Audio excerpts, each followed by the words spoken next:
Hi ஷைல்ஜா family. இன்றைக்கி நம்ம என்ன பார்க்க போகிறோன்னா லஞ்ச் பண்ண போகிறோம். லஞ்ச் என்னென்ன சமைச்சிருக்கேன் பார்க்கலாம். வடித்த சாதம். எப்போவுமே சொல்லுவாங்க வெயில் காலத்தில் சூடாக சாப்பிடக்கூடாதுன்ட்டு.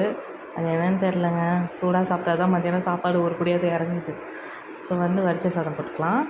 அதுக்கப்புறமா சாம்பார் செஞ்சுருக்கேன். கத்திரிக்காய் 3 கைப்பிடி தான் பருப்பு போட்டிருக்கேன்.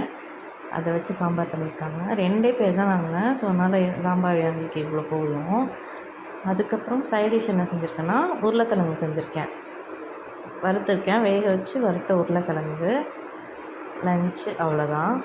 ரெசிபி கேட்டிங்கன்னா நான் ரெசிபி அப்லோட் பண்ணுறேன். கமெண்ட்டில் பின் பண்ணுங்கள். மறக்காமல் சப்ஸ்கிரைப் பண்ணுங்கள் நம்ம சேனலை. தொடர்ந்து வீடியோ வரணுன்னா subscribe my channel. Bye Shailja family. Have a nice day. அகர முதல எழுத்தெல்லாம் ஆதி பகவன் முதற்றே உலகு.